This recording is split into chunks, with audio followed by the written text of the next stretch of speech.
God gave us a clear mission, and God wants us to pray and to work.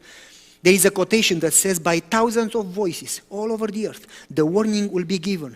Miracles will be wrought. When? Sick will be healed. When? Signs and wonders will follow the believers. When?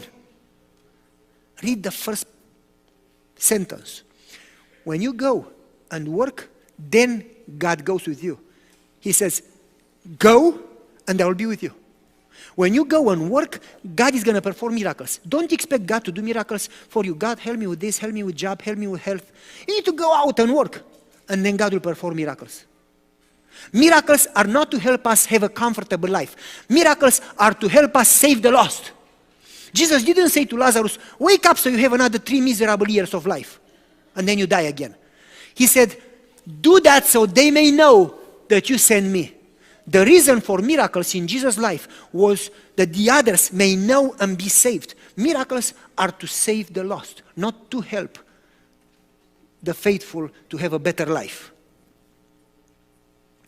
Christ has left heaven to come and save. The Lord is not pleased with our weak, inefficient efforts. Whatever you do for the salvation of souls should be done with zeal and devotion. We must work with the same earnestness that Christ worked. We must put intensity and perseverance. Yep. I think, church, that we got so comfortable and so self-centered that we forgot that we are supposed to bear fruit. And I am afraid that God needs to give us the warning. Jesus is coming. If you don't bear fruit, you'll be cut off. Let me give you the answer, actually. By the way, there is a wonderful Bible verse that you know. All authority has been given to me. Go.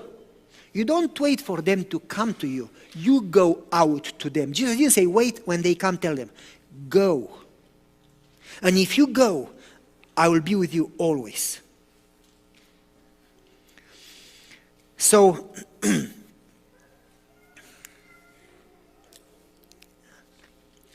those who walk in the light, those who indeed walk in the light, are filled with a desire to share the light.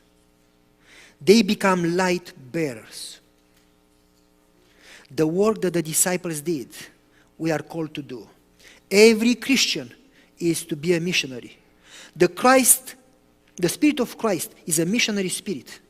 The very first impulse of a renewed heart is to bring others to the Savior. Listen, folks. As soon as you use what God gave you, God calls angel Gabriel and says, Gabriel, come here. And Gabriel comes to the Father and says, yes, Lord, what do you want me to do? Do you see Jimmy? He used in faith all the resources I gave him, not 10%, 100%. He used his time, he used his gifts, he is all about saving. He's not selfish, he's detached from the love of money, love of stuff. Do you see Jimmy? I want you to give him a lot more. You can trust him with more because Jimmy is not selfish. Jimmy is going to use it properly. You can give him unlimited. Focus on him and bless him and do miracles. It's safe to give it to him. You follow me? Or God says, do you see that guy or that guy? Don't give him more. He's selfish. He's going to use it wrong. That's the way I see it. It's not a matter of being rich or poor. It's a matter of being selfish or selfless. Trusting God or not trusting God. That's the whole point. So, I'm going to give you an example. March 13, 1964. You heard the story of Kitty Genovese. How many of you know the story of Kitty Genovese? Kitty Genovese, from her comes the Genovese syndrome or the bystander syndrome. Kitty Genovese was stabbed 102 times by a guy, and 37 neighbors were at the window watching how she was stabbed, and she was, help, help, help, screaming for help. And one neighbor opened the window and said, leave her alone! And the guy ran and then the neighbor entered back in the house. And the guy came back and kept stabbing her and then abusing her. And every neighbor, noticing that there are so many watching, thought somebody called the police. And nobody called the police. That's the bystander syndrome. Somebody's going to do it, I don't have to do it. And she died with 37 people watching. And it's called the Genovese syndrome or the bystander syndrome.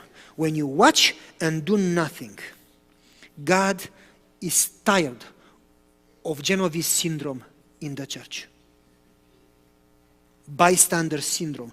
God expects fruits. God expects us to become sensitive to what happens around us.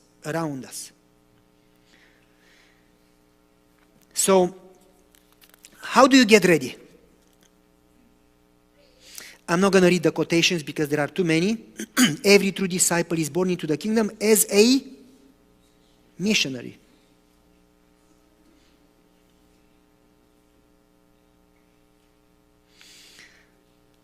Listen, folks. Either we participate in God's work or we have nothing to do with Jesus. I don't know if you heard it. Either we participate in God's mission or have nothing to do with Jesus. We are not Christians. Hello?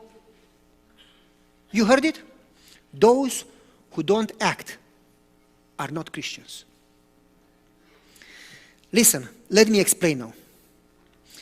In Matthew 24, Jesus talks about the destruction of Jerusalem and the end of the world. You remember? That's our last two sermons. And Jesus answers their question, talking about two different events. Destruction of Jerusalem and end of the world. And then he tells them how to prepare. And this is our answer for today. Focus carefully.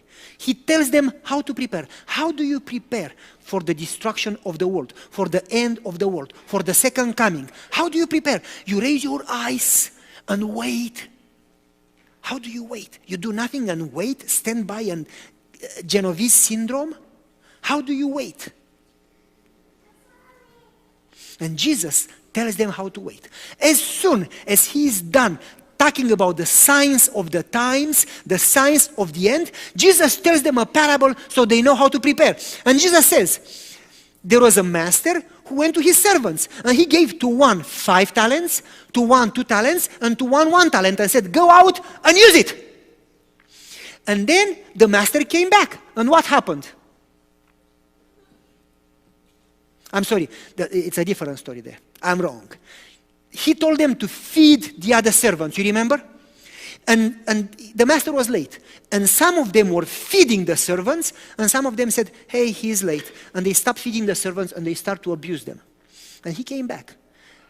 And those who fed, who served, were called into his kingdom, and the others were destroyed. How do you get ready? And then he continues the second parable, 10 virgins. And he says, all virgins were asleep, all virgins were waiting, all virgins expected the second coming, all virgins expected to enter the wedding heaven, all fell asleep, and that's bad, but that's not the biggest problem, because all woke up. And the biggest problem is that 5 of them didn't have oil. How do you have oil? And he gives another parable. And he says, he gave to one 5 talents, to one 2, and to one 1. Those who used their talents, God multiplied. And he said, good and faithful servant, well done, come into the kingdom. And the others, unfaithful servants. How do you prepare, folks? You see, how do you watch and wait? You serve. How do you get oil? You serve. How do you multiply your talents? You serve. Those that do not serve are lost. You don't wait for Jesus doing nothing. Just because you come to church, you are not waiting. Everybody goes to church among Christians. You don't wait for Jesus because you keep Sabbath. You should keep Sabbath, but that's not the way you wait. You wait for Jesus working. You preach the gospel. That's what Jesus gave us. The Great Commission is not the Great Suggestion. How do you wait? Work. Bear fruit. Bear fruit. The king said, okay, and Jesus ends chapter 25, and this is the key. After he talks about the second coming, and he talks the 3 parables, he ends with a judgment. How do you wait? The king is going to divide them into groups. And the king is going to say to one group, come into the kingdom because you kept Sabbath, you went to church, you paid tithe, and you did evangelism. Too many times we are satisfied for doing that. He's going to say, come into the kingdom because I was, how? Poor, I was thirsty, I was hungry, I was naked, I was in prison. And they say, when have we done that to you? And he says, every time you do it to them, you did it to me. How do you wait? How do you prepare? How do you have oil? How do you multiply talents? Do you follow? You do it to them. You use what you have. And then the others, Lord, we have been going to church. We perform miracles. I don't know you. Because I was and you didn't. And when you don't do it to them, you don't do it to me. Folks, do you see how you prepare for the kingdom? Not being bystanders. Not being the fig tree that has no fruits, only leaves. You prepare by serving. And folks, it's not about money. God doesn't have a money problem. God has a people problem. God calls you to do small acts of service, daily service, using whatever you have. Open your eyes and what you have, share. Pray in the morning. Lord, would you give me opportunities to share today? I give you an example. You remember I told you me going to the vet and praying that God would give me an opportunity? When you pray that prayer, God is going to answer. And the vet says, hey, we know you go to church, tell us in what you believe, and ta-ta-ta-ta. And I told them, what about second coming? What about the state of the dead? What about pets in heaven? What about? And every time I go, I have to preach. Well. I was supposed to go Thursday to the vet, and they called I had to reschedule it for Friday. And I go Friday, and the lady, the doctor that is there doesn't work Friday. And I said, well, she's not there. I don't have to share today. But I did pray, Lord, if you still want me to share with somebody else, help me do that. But nothing happens by chance. They canceled for a reason. When I get there, the owner of the practice, and I'm not going to give you the name, the owner of the practice comes and says, I hear everybody in this practice, all the nurses, everybody, all the secretaries, all the girls, they talk about you sharing with them. And you gave them books, and you know what? How can you do that in my practice without me knowing it? I said, man, I'm in trouble. And I pray in my mind, and he says, you need to tell me too! I said, oh, okay. I said, it happens that I have with me some books and I want to read them. Tell me what you believe. Tell me why you believe. Tell me, and we talked about prayer, and we talked about second coming, and we talked about the 10 Commandments, and I was like, man, I don't want to preach to you. He says, I asked you, keep saying it. And he stood on that steel table that he put the pet on, he lowered it down, stood on it, and we talked for 2 hours. And I said, man, it's Friday, I need to prepare myself, I need to get ready for Sabbath. And he kept asking, and we talked. And now I know why they rescheduled it for Friday instead of Thursday, because the owner had to know about it. And then he said, would you bring me some DVDs? I want to listen. So I talked to Jim. I said, I need the 10 Commandments and the prayer series. And I'm going to bring it to them. And then he tells me, we lost a child. And my wife is so eager to learn more about prayer. I can hardly wait to share with her at home. Folks, you just pray and say, God, use me. And then watch it. Chandra, I'm sorry, we don't have time, but tell me, are you sharing at work with some people, inviting them over? Is it difficult? Did they kill you? You are still alive? But you are shy, you don't like to talk, do you? Anybody can share anywhere. You don't have to be a pastor. You can share whatever you have. Small acts of service. Pay a meal for somebody, you're not going to get broke. Pay a meal for somebody. You see somebody in line, let them ahead of you. Do acts of service in a selfish world. Do acts. Use the blessings that God gave you. You are blessed. Use whatever blessings God gave you. God didn't give you blessings for you. God gave you blessings that you share. Use what you have, and God is going to multiply. And then you can gain their friendship, and then you can say, follow me. Go to the lost sheep of Israel and tell them, the kingdom is at hand. Heal the sick, cleanse the lepers, raise the dead, cast demons. Freely you have received, freely give. God calls you to serve, to be a blessing. Open your eyes, pray for them, and God will open opportunities for you. Do small acts of service daily. God will make you accountable how you used your talents. Listen, folks, I want to read a few paragraphs. As trials thicken around us, listen carefully, these are key paragraphs. Separation and unity will be in the church. Those who have great light but did not use it will go out. Hello? Those Seventh-day Adventists who take their stand under Satan's banner, what does he say here? I think you heard very well. Those Seventh-day Adventists who will take their stand under Satan's banner will give up their faith in the warning and reproofs. Great issue is so near at hand. Enforcement of Sunday law. That is going to weed out those that were not sanctified and those that didn't receive the latter rain. Soon, God's people will be tested through trials. And the great proportion of those who now seem to be genuine are going to get out. And if you keep reading that paragraph, those who don't work, who don't use the gifts, they will be cut off. They will go out. There will be many people among us who will go out. As the storm approaches, a large class who have professed to believe in the third angel message, that's Adventist, but have not been sanctified through obedience, they will abandon their position and not leave the church, but join the opposition. Some have been shaken by the way. Who is shaken? Listen carefully. The careless and the indifferent, Genovese syndrome, bystander syndrome, those who do nothing or be left behind in darkness. And their place will be filled by others, by thousands that will come in the church. Listen, folks, many are going to leave the churches. Who? Those who do nothing. People who act are people who grow. When you serve others, you grow yourself. When you bless others, you are blessed. And God can use you. You are trustworthy for God to bless you.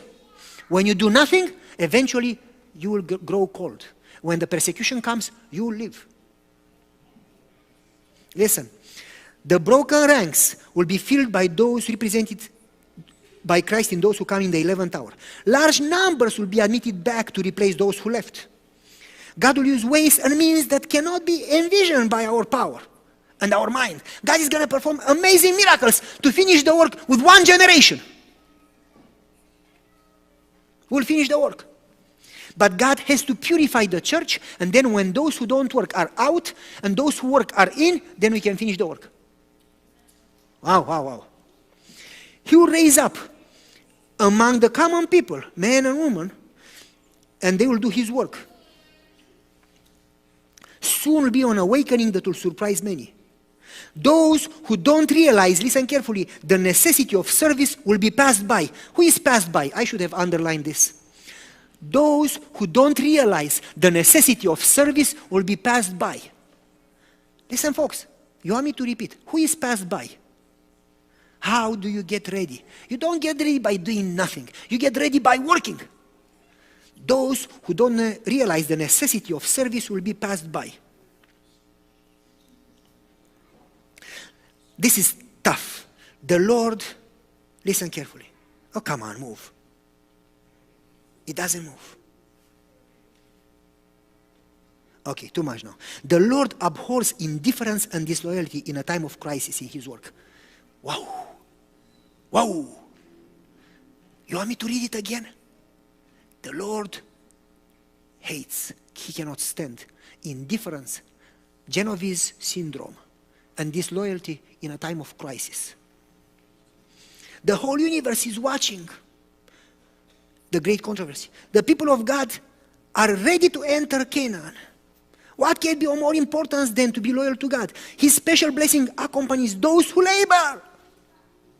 Their work is to catch the light and to share the light. Let the gospel message ring through our churches, summoning to action. Let the members have increased faith, gaining zeal from heaven. A knowledge of exhaustless resources. Those who place themselves under God's control will be guided, they will catch the trend of events, and inspired by the Spirit, they will no longer stand in impotency, pointing to what they cannot do, but they will go forth in faith. They will no longer stay in impotency. Folks, now is the time to prepare.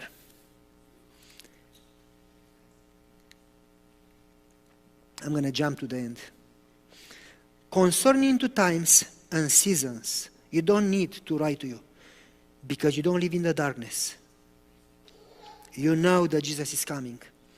Listen, folks, Jesus said to them, this generation will not pass before these things will happen. And that generation, for instance, Israel, when they were not ready to enter Canaan, that generation died, a next generation entered. Jesus said to them, this generation will not pass. When Jesus said that, that generation, there was about almost 40 years, and Jerusalem was destroyed. That generation experienced that. And then Jesus talked about second coming because he talked about two things in the same speech, about destruction of Jerusalem and second coming. When he talked about second coming, he gave signs in Matthew 24. Earthquakes, tornadoes, calamities, catastrophes, You remember wars? And then he said, there will be like the labor pain, the birth pain. Basically that means when they start increasing in intensity and frequency, then Jesus is coming. And then he says, that generation will not perish, in Greek. People say that he talks about the humankind generation. I don't pretend I am right, but I believe different. He refers to two different times, destruction of Jerusalem, that generation, and end time, that generation. And he says, when the events, the calamities increase like the birth pain, that generation will see it. You follow me? Well, folks, there have always been earthquakes and calamities. But from mid-80s, the graphics didn't grow like slow. All the earthquakes, all the wars, all the terrorism, everything, the graphics have been going like crazy. From one tornado a year, you have 500 tornadoes a year. From one fire a year, you have fires burning non-stop. From one earthquake a year, you have 500 earthquakes a year. You follow me? Since mid-80s, 1986, somewhere there, it exploded and it started to go, all of them, like the birth pain. I'm not giving dates because nobody knows the date except the Father. But listen carefully. Jesus said, when those happen, like the birth labor, that generation will see the second coming. Listen, folks. Jesus says, you see the fig having leaves, you know the summer is coming. You see these signs, you know the Son of Man is coming. We don't need to know the date, but we do know that Jesus is coming soon because we live those signs. And our generation, you and me, will see Jesus. A generation means 30, 40, 50 years, that's it. It's not going to be another generation. We, in our lifetime, will see Jesus. How do you get ready? You don't get ready because you come to church. You get ready when you go and work.